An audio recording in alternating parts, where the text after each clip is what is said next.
क्या दोस्तों आपको पता है हाल ही में भारत वाटिका का निर्माण कहाँ किया गया है?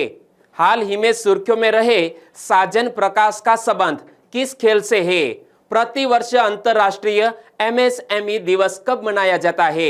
ऐसे ही 15 बड़ी खबरों को कवर करते हुए हमने आज का बोले तो 28 जून 2021 का करंट अफेयर का वीडियो तैयार किया है। क्वालिटी की दृष्टि से बेस्ट यह वीडियो, आप लास्ट तक देखें। लास्ट में मैं आपसे एक क्वेश्चन पूछूंगा जिसका आंसर आपको नीचे कमेंट बॉक्स में देना है। और अभी तक आपने हमारी जीके 2020 चैनल को सब्सक्राइब नहीं किया है तो सब्सक्राइब कीजिए, पास में जो बेल आइकन है उसे भी प्रेस कर दीजिए, क्योंकि आने वाले हर एक वीडियो की अपडेट आपको सबसे पहले मिले।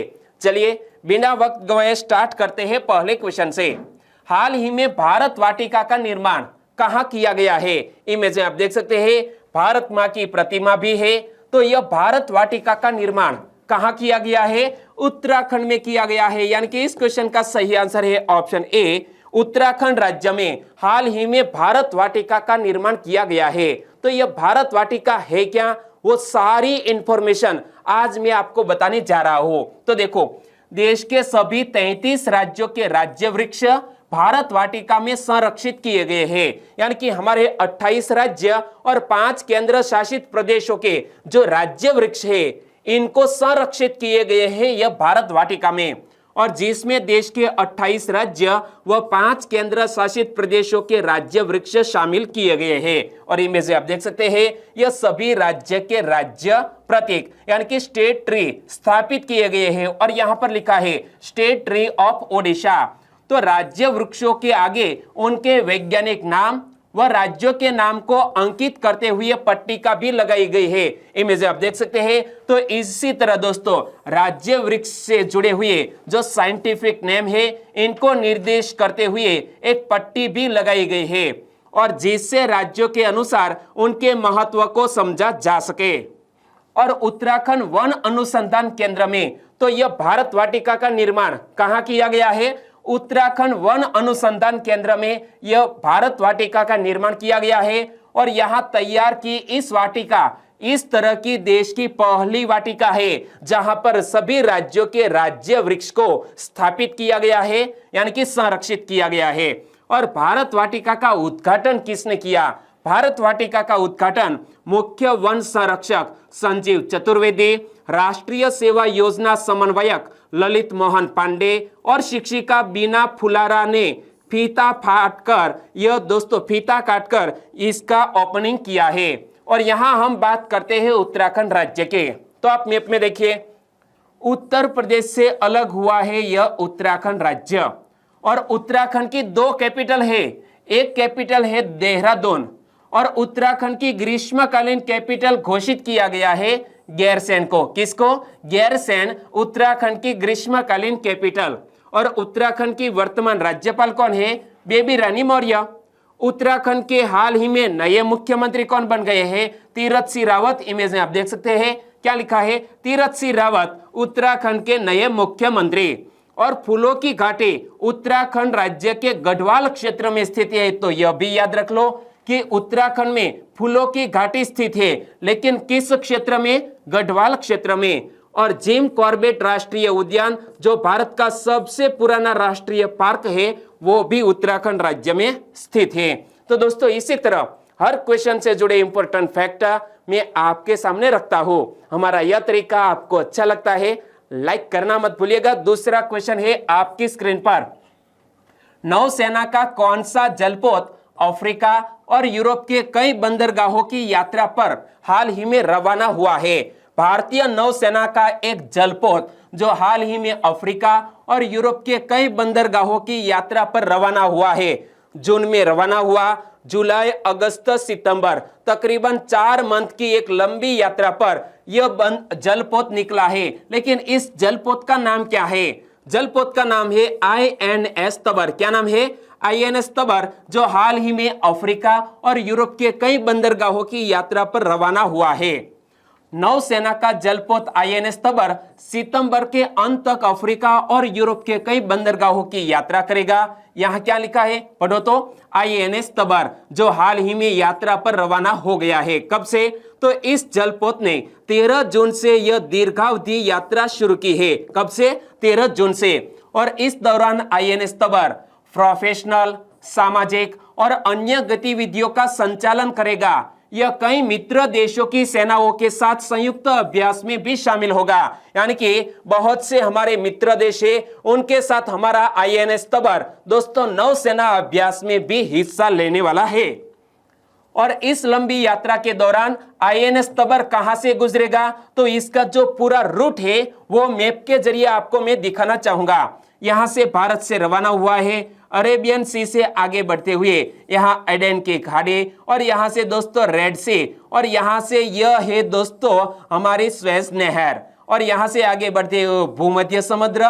तो इसी तरह का रूट है। देखो, अदन की खाड़ी, लाल सागर, स्वेज नहर, भूमध्य सागर और बाल्टिक सागर से होकर आगे गुजरने वाला है हमारा आईएनएस तबर। तो मैंने आपको दिखाया अदन की खाड़ी, यहाँ पर क्या लिखा है? गल्फ ऑफ अदन। और यहां से आगे बढ़ते हुए आगे आएगा रेड सी, क्या? लाल सागर। और यहां आप मैप में अब देखिए तो यह है रेड सी। यहां से आगे बढ़ते हुए क्या आएगा? यह स्वेज नहर आएगी यहां पर। और यहां से आगे बढ़ते हुए यह भूमध्य सागर, और इसी तरह आगे बढ़ते हुए बाल्टिक सागर से होकर यह गुजरेगा। क्लियर? ओके। तीसरा क्वेश्चन, हाल ही में सुर्खियों में रहे साजन प्रकाश कौन है? हाथ में मेडल लिए हुए यह है साजन प्रकाश। साजन प्रकाश ने एक ऐसा कारनामा कर दिखाया है जो अभी तक हमारे भारत देश के किसी भी तैराक ने नहीं कर दिखाया है। यानी कि साजन प्रकाश एक जाने माने तैराक है और टोक्यो ओलंपिक के लिए क्वालिफाई होने वाले भारत देश के पहले तैराक बन गए हैं। नाम मत भूलिएगा, क्या नाम है? साजन प्रकाश। तो देखो, ओलंपिक क्वालिफिकेशन टाइम पार करने वाले पहले भारतीय तैराक कौन बन गए हैं? इसी तरह का क्वेश्चन एग्जामिनेशन में पूछ लिया जाए तो भी हमारा आंसर होना चाहिए Sajan Prakash. Best of luck Tokyo Olympic के लिए। उन्होंने रोम में पुरुषों के 200 मीटर बटरफ्लाई मुकाबले में 1 मिनट 56.38 सेकंड का समय लिया, जबकि ओलंपिक में शामिल होने की योग्यता के लिए 1 मिनट 56.48 सेकंड की सीमा निर्धारित की गई थी। यानी कि फासला रहा 0.1 सेकंड का। दोस्तों आप समझ सकते हैं, सिर्फ इतने अंतर में उन्होंने टोक्यो ओलंपिक के लिए क्वालिफाई कर लिया है। कांटे की टक्कर कर सकते हैं, क्योंकि 1 सेकंड का 100वां हिस्सा होता है। तो युवा मामलों और खेल मंत्री कौन है? किरेन रिजिजू। किरण रिजिजू ने हमारे साजन प्रकाश को थैंक यू कहा और बेस्ट ऑफ लक भी कहा है। क्या कहा है? थैंक यू सो मच, क्योंकि हमारे भारत देश के लिए ऐसा कारनामा किया है जिसका फक्र हमारा देश का दोस्तों ऊंचा हो सकता है। देखो, युवा मामलों और खेल मंत्री किरेन रिजिजू ने साजन प्रकाश को उनकी सफलता के लिए बधाई दी है। टोक्यो में ओलंपिक खेल कब से शुरू होने जा रहे हैं? तो 23 जुलाई से शुरू होंगे और 8 अगस्त तक चलेंगे। यानी कि अभी 27 दिन बाकी है टोक्यो ओलंपिक के। चौथा क्वेश्चन, दोस्तों आज स्पोर्ट्स से जुड़े हुए बहुत से क्वेश्चन है, क्योंकि दोस्तों संडे और सैटरडे को जो मैंने न्यूज पढ़े उनमें स्पोर्ट्स से जुड़े हुए बहुत से कारनामे हमारे सामने आए हैं। और इसलिए यह जो मंथ आने वाला है ना, जुलाई और अगस्त, हमारे स्पोर्ट्स से जुड़े हुए बहुत से रिकॉर्ड सामने आने वाले हैं। और इसलिए आपकी नजर स्पोर्ट्स इवेंट पर जमाइए रखिए। ओके।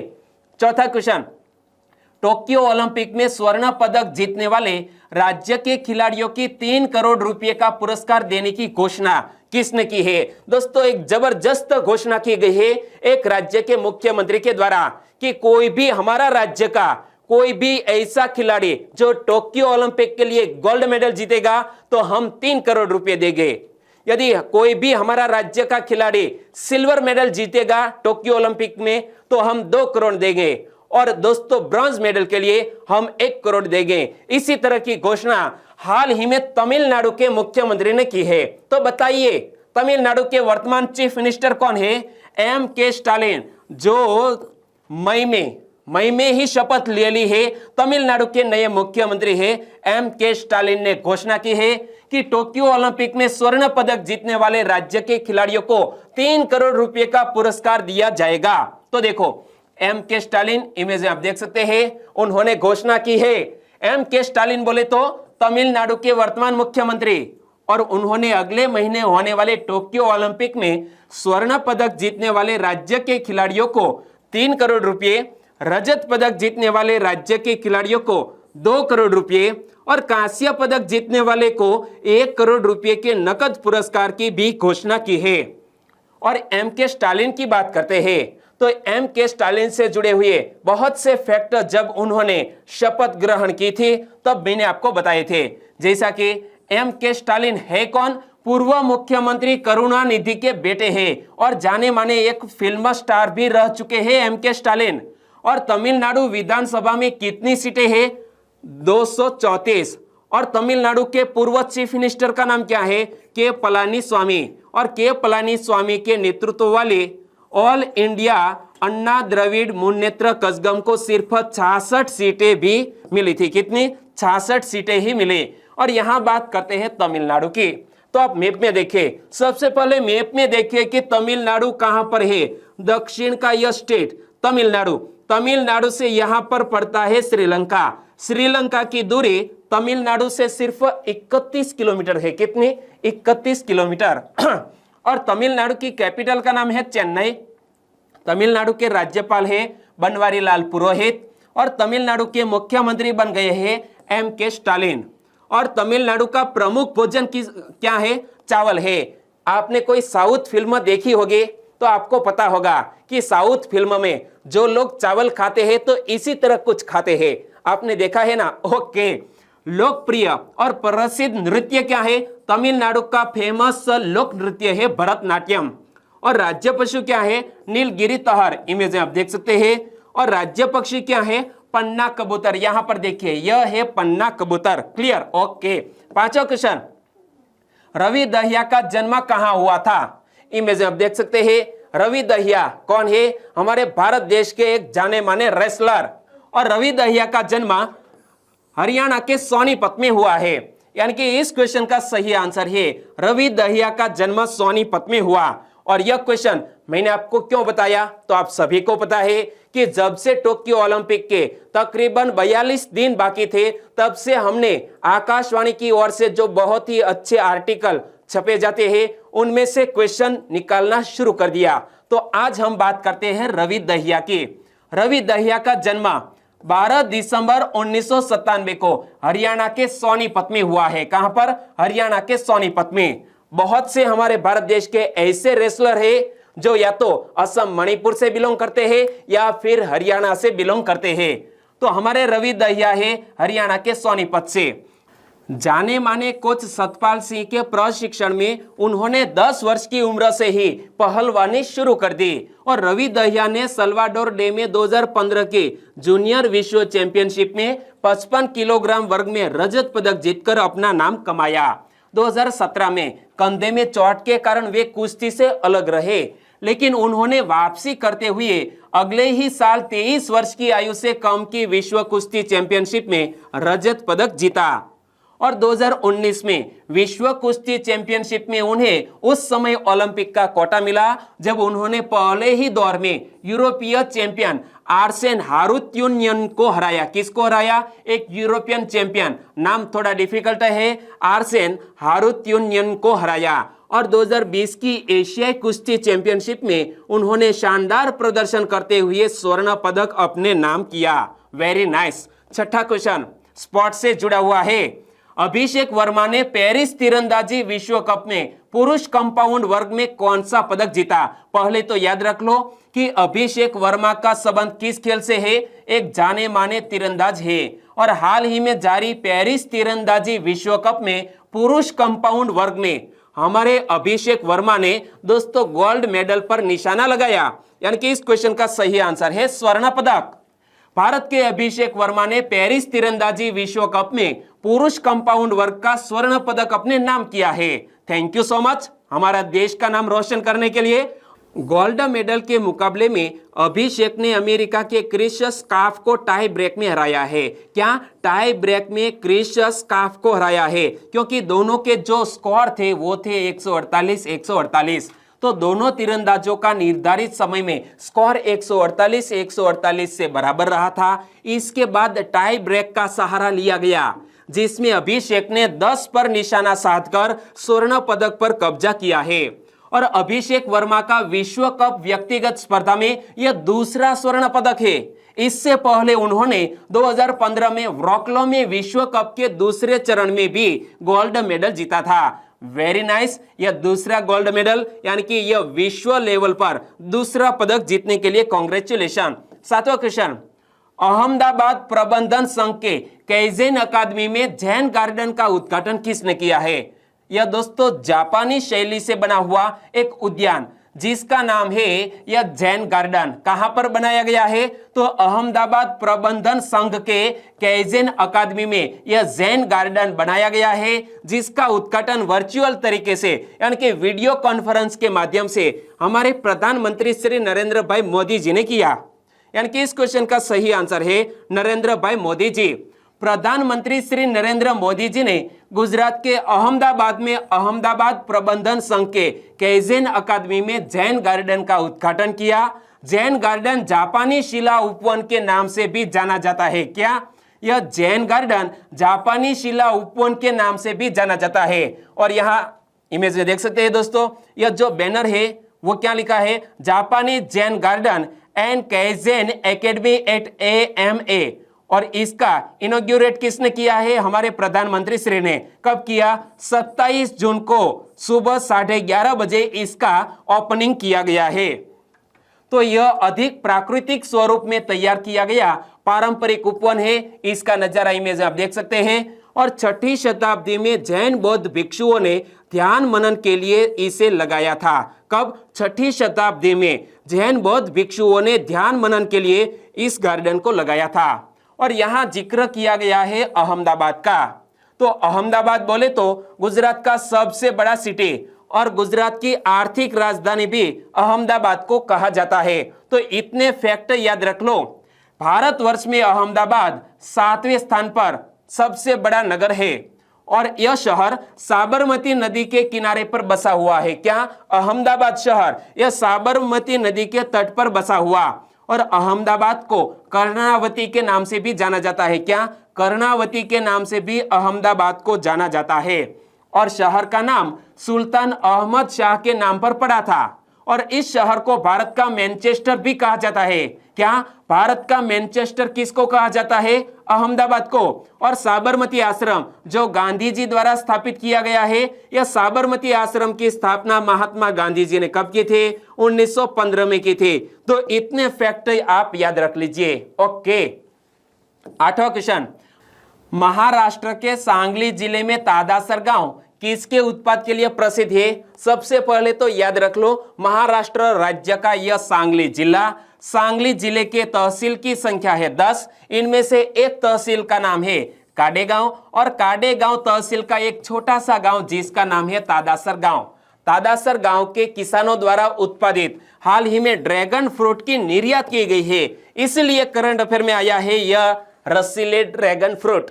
इमेज में आपने देखा, मुंह में पानी आ गया, आपने खाया है, आपको कैसा लगा है ड्रैगन फ्रूट? नीचे कमेंट सेक्शन में जरूर बताना। आकर्षक फलों के निर्यात में तेजी लाते हुए रेशेदार और खनिज युक्त ड्रैगन फ्रूट को कमलम भी कहा जाता है। कमलम की एक खेप दुबई को निर्यात की गई है। किसको? दुबई को यह कमलम की एक खेप निर्यात की गई है। और निर्यात के लिए ड्रैगन फ्रूट की खेप महाराष्ट्र के सांगली जिले में तादासर गांव के किसानों ने तैयार की है। लेकिन यह ड्रैगन फ्रूट कौन कौन से देशों में पाया जाता है? कौन कौन से देशों के किसान यह ड्रैगन फ्रूट की खेती करते हैं? तो वो भी क्वेश्चन बन सकता है। देशों में ड्रैगन फ्रूट की खेती कहां की जाती है? तो यहां मैप में देखिए, यह है मलेशिया, थाईलैंड, वियतनाम, फिलीपाइंस और अमेरिका जैसे देश में यह ड्रैगन फ्रूट की खेती की जाती है। तो याद रखो, मलेशिया, थाईलैंड, फिलीपींस, अमेरिका और वियतनाम।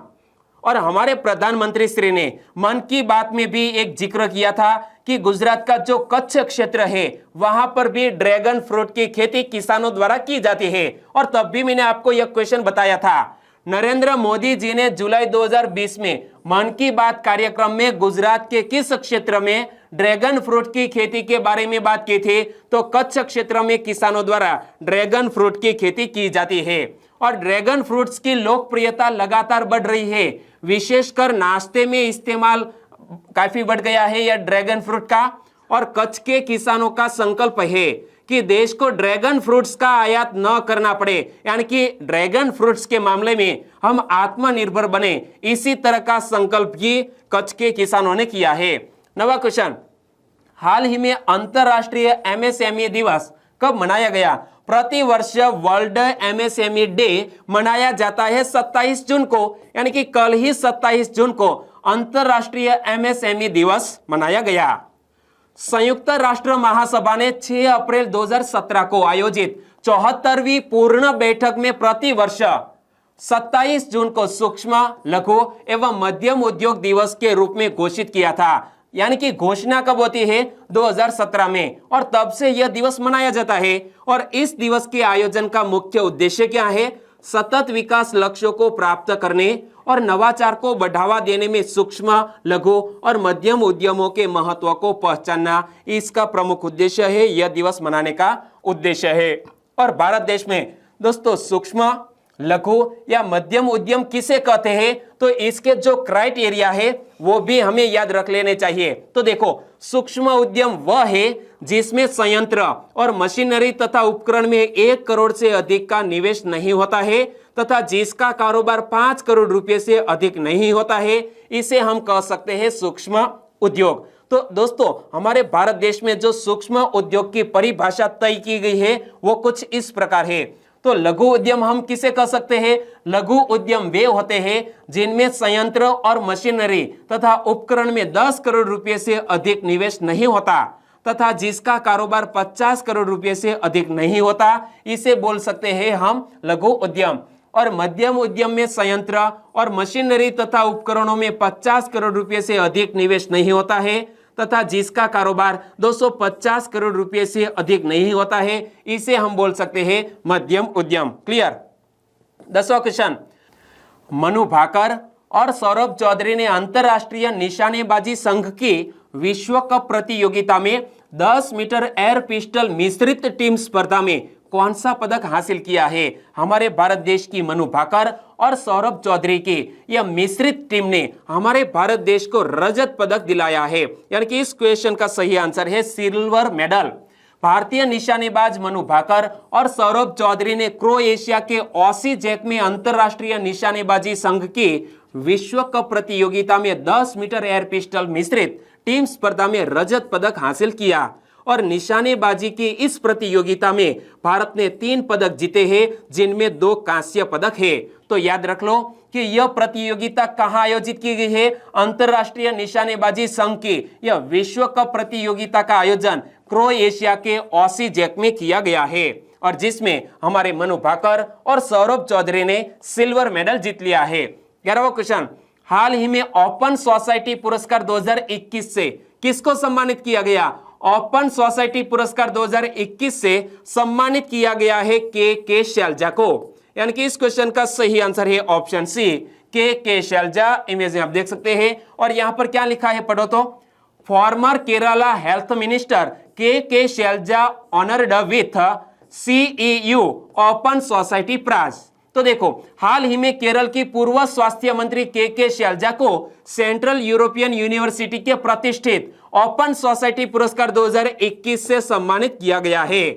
और यह पुरस्कार, जो कि सेंट्रल यूरोपियन यूनिवर्सिटी का सर्वोच्च सम्मान है, महामारी के दौरान उनके दृढ़ नेतृत्व और आम लोगों की जीवन रक्षा के लिए उनके द्वारा किए गए सामुदायिक आधारित सार्वजनिक स्वास्थ्य कार्यों को मान्यता प्रदान करते हुए यह पुरस्कार प्रदान किया गया है। और सेंट्रल यूरोपियन यूनिवर्सिटी द्वारा ओपन सोसाइटी पुरस्कार प्रति वर्ष ऐसे व्यक्ति या संगठन को प्रदान किया जाता है जिसकी उपलब्धियों ने समाज के निर्माण में महत्वपूर्ण योगदान दिया हो, जिस तरह समाज में महत्वपूर्ण योगदान दिया है के शैलजा ने। और सेंट्रल यूरोपियन यूनिवर्सिटी की स्थापना कब हुई? स्थापना होती है 1991 में। कहां पर? हंगरी के राजनीतिक कार्यकर्ता जॉर्ज सोरोस द्वारा इसकी स्थापना की गई है। तो इमेज के जरिए समझिए कि सबसे पहले तो याद रख लो, सेंट्रल यूरोपियन यूनिवर्सिटी की स्थापना कब होती है? वर्ष 1991 में। और इसकी स्थापना किसके द्वारा की गई है? तो हंगरी के एक राजनीतिक कार्यकर्ता जिसका नाम है जॉर्ज सोरोस, जॉर्ज सोरोस द्वारा CEU की स्थापना की गई है। 12वां क्वेश्चन, निम्न में से कौन पंचम दा के नाम से विख्यात है? पंचम दा के नाम से एक जाने माने संगीतकार जिसका नाम है राहुल देव बर्मन। क्या? राहुल देव बर्मन वो पंचम दा के नाम से विख्यात है, यानी कि इस क्वेश्चन का सही आंसर है राहुल देव बर्मन। लेकिन करंट अफेयर में क्यों आए? क्योंकि कल ही 27 जून को जन्म जयंती पर याद किया गया है राहुल देव बर्मन को, जिसे हम शॉर्ट में RD बर्मन के नाम से जानते हैं। तो पंचम दा के नाम से विख्यात सदाबहार संगीतकार राहुल देव बर्मन की कल 82वीं जन्म जयंती थी। उनका जन्म 27 जून 1939 को हुआ था और भारतीय फिल्म उद्योग के सबसे अधिक प्रभावशाली संगीतज्ञों में शुमार RD बर्मन ने 331 फिल्मों में संगीत दिया है। कितने? 331 फिल्मों में संगीत दिया है RD बर्मन ने। और उनका विवाह लोकप्रिय गायिका आशा भोसले के साथ हुआ था। वे प्रख्यात संगीतकार सचिन देव बर्मन के इकलौते पुत्र थे और वे त्रिपुरा राज परिवार के सदस्य थे। क्या? त्रिपुरा राज परिवार के सदस्य थे। और यह आशा भोसले के साथ जो शादी हुई वो अधिक समय तक नहीं चल सके थे। ओके। और पंचम दा ने फिल्म परिचय का गाना मुसाफिर हूँ यारो कंपोज किया था, जिसमें अभिनय किया है किशोर कुमार जी ने। तो परिचय फिल्म का यह गाना बहुत ही खूबसूरत है, सदाबहार गाना है, मुसाफिर हूँ यारो। चलिए मैं एक छोटी सी लाइन आपके सामने पेश करता हूं, इजाजत है? ओके। मुसाफिर हूँ यारो, ना घर है ना ठिकाना, मुझे चलते जाना है, बस चलते जाना है। ओके, अच्छा लगा, थैंक यू।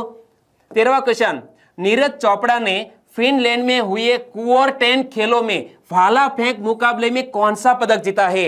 हमारे भारत देश के एक जाने माने जेवलिन थ्रो करने वाले कौन? नीरज चोपड़ा। और नीरज चोपड़ा ने यह फिनलैंड में हुए कुओर्टेन खेलों में भाला फेंक में कांस्य पदक जीतकर हमारे देश का गौरव बढ़ाया। यानी कि इस क्वेश्चन का सही आंसर है ब्रॉन्ज मेडल नीरज चोपड़ा ने जीत लिया है। भारत के नामचीन खिलाड़ी नीरज चोपड़ा ने फिनलैंड में हुए कुओर्टेन खेलों में भाला फेंक मुकाबले में कांस्य पदक जीता। वे दुनिया के नंबर 1 खिलाड़ी जर्मनी के जोहान्स वेटर तथा त्रिनिदाद और टोबैगो के पूर्व ओलंपिक स्वर्ण पदक विजेता केशोर्ना वालकोट के बाद तीसरे स्थान पर रहे। तो याद रख लो, इस इवेंट में गोल्ड मेडल किसने जीता है? जर्मनी के जोहान्स वेटर ने। और सिल्वर मेडल किसने जीता है? तो पूर्व ओलंपिक स्वर्ण पदक विजेता ऐसे केशोर्ना वालकोट ने सिल्वर मेडल जीता। कहां से है? त्रिनिदाद और टोबैगो से है। और हमारे भारत देश के नीरज चोपड़ा ने दोस्तों ब्रॉन्ज मेडल जीता है। 14वां क्वेश्चन, ओलंपिक से लोगों को जोड़ने और खिलाड़ियों का उत्साहवर्धन करने के लिए क्या किया गया है? हमारे भारत सरकार की ओर से ओलंपिक से लोगों को जोड़ने और खिलाड़ियों का उत्साहवर्धन करने के लिए ओलंपिक क्विज की शुरुआत की गई है। क्या? ओलंपिक क्विज की शुरुआत की गई है और आप भी अपने सेलफोन पर, आपके एंड्रॉइड मोबाइल पर यह क्विज खेल सकते हैं। किस तरह खेलेंगे? तो इसके लिए आपको अपने मोबाइल में सर्च करना पड़ेगा, वो सभी बात बता रहा हूं। देखो, ओलंपिक से लोगों को जोड़ने और खिलाड़ियों का उत्साहवर्धन करने के लिए ओलंपिक क्विज की शुरुआत की गई है। इस क्विज में हिस्सा लेने के लिए आपको ROAD यानी कि road to Tokyo 2020 MyGov quiz link पर क्लिक करना है। तो आप अपने गूगल पर सर्च कर सकते हैं। क्या सर्च करना है? Road to Tokyo 2020 MyGov quiz link पर क्लिक करना है। वहां पर जाकर आप अपनी क्विज खेल सकते हैं और अपने खिलाड़ियों का उत्साह बढ़ा सकते हैं। और जुलाई अगस्त में होने वाले ग्रीष्मकालीन टोक्यो ओलंपिक खेलों के लिए भारत का एक आधिकारिक गीत भी जारी किया गया। और तब भी मैंने आपको बताया था कि हमारा भारत देश का दोस्तों जो ऑफिशियल सॉन्ग है टोक्यो ओलंपिक को लेकर, जिसको जारी किया गया हमारे यह किरेन रिजिजू द्वारा। तो इस अवसर पर केंद्रीय युवा कार्य और खेल मंत्री किरेन रिजिजू भी उपस्थित थे। पार्श्व गायक मोहित चौहान ने गीत लक्ष्य तेरा सामने है के बोल लिखे हैं और इसे गाया भी है। तो याद रख लो दोस्तों, मैंने आपको 2 दिन पहले ही बताया था कि लक्ष्य तेरा सामने है हमारा यह ओलंपिक का थीम सॉन्ग है, जिसको मोहित चौहान ने लिखा है और खुद ने ही गाया है। ओके, 15वां और लास्ट क्वेश्चन। मिताली राज ने 26 जून 1999 को किसके खिलाफ पहला वनडे मैच खेला था? दोस्तों, हमारे भारत देश की एक स्टार बल्लेबाज मिताली राज के क्रिकेट करियर के 22 साल पूर्ण हुए हैं। कब 22 साल पूर्ण हुए? 26 जून 2021 को। यानी कि तकरीबन 22 वर्षों से हमारा भारत देश का नाम रोशन करने वाली मिताली राज, उन्होंने पहला वनडे मैच खेला था आयरलैंड के खिलाफ। यानी कि इस क्वेश्चन का सही आंसर है ऑप्शन ए, आयरलैंड। भारत की महिला क्रिकेट टीम की कप्तान मिताली राज ने 26 जून 1999 को आयरलैंड के खिलाफ पहला वनडे मैच खेला था और वनडे इंटरनेशनल करियर में उनके 22 साल पूरे हो गए हैं। इससे पहले सचिन तेंदुलकर ने ऐसा किया। यानी कि सचिन तेंदुलकर हमारे भारत देश के ऐसे क्रिकेटर हैं जिन्होंने 22 साल 91 दिन तक अपने क्रिकेट करियर का दोस्तों काम किया है, यानी कि क्रिकेट करियर में रहे। तो देखो, तेंदुलकर का क्रिकेट करियर 22 साल 91 दिन का रहा है और सचिन ने पाकिस्तान के खिलाफ 18 दिसंबर 1989 को डेब्यू किया था और अपना आखिरी मैच भी पाकिस्तान के खिलाफ ही 18 मार्च 2012 को खेला था। और हमारे भारत देश की मिताली राज यदि 1 साल तक के लिए क्रिकेट खेलती है, वो सचिन तेंदुलकर का रिकॉर्ड भी ब्रेक कर देगी। और अब बात करते हैं लास्ट वीडियो के क्वेश्चन की। लास्ट वीडियो में मैंने आपसे क्वेश्चन पूछा था, माइक्रोसॉफ्ट ने निम्न में से कौन सा कंप्यूटर ऑपरेटिंग सिस्टम नहीं बनाया है? तो माइक्रोसॉफ्ट ने विंडोज 11 हाल ही में लॉन्च किया, विंडोज 8 और विंडोज 10। वर्तमान में जो हमारे पास पर्सनल कंप्यूटर है, इसमें इस तरह की ऑपरेटिंग सिस्टम है, लेकिन माइक्रोसॉफ्ट ने कभी भी विंडोज 9 नहीं बनाया है। यानी कि इस क्वेश्चन का सही आंसर था विंडोज 9। लगभग सभी दोस्तों ने बिल्कुल सही जिक्र किया है, सिवा एक के। तो उदय सिंह ठाकुर, उन्होंने लिखा है कि माइक्रोसॉफ्ट ने विंडोज 9 ऑपरेटिंग सिस्टम कभी भी लॉन्च नहीं किया है। गोहिल भूपत, FA कुरैशी, पूजा चौबे, अमित प्रजापति, इन सभी दोस्तों ने बिल्कुल सही जिक्र किया है, विंडोज 9 ऑपरेटिंग सिस्टम नहीं है। तो राठौड़ हरपाल सिंह ने आंसर दिया है विंडो 11। विंडो 11 हाल ही में लॉन्च हुआ है, इसीलिए करेक्शन कर लीजिएगा हरपाल सिंह जी। और दादू भाई सोलंकी, आपका आंसर बिल्कुल सही। मानसी प्रजापति, आकाश सोलंकी, भीखा भाई रबारी, सुलेंद्र नायक, सभी का आंसर बिल्कुल सही। और भी सब्सक्राइबर फ्रेंड है उदय निर्मल, उन्होंने लिखा है माइक्रोसॉफ्ट ने विंडोज 9 नहीं बनाया है। तो learning retail marketing, Mukesh Kumar Kukadiya from Rajkot Jasdan Barwala से, आपका आंसर बिल्कुल सही।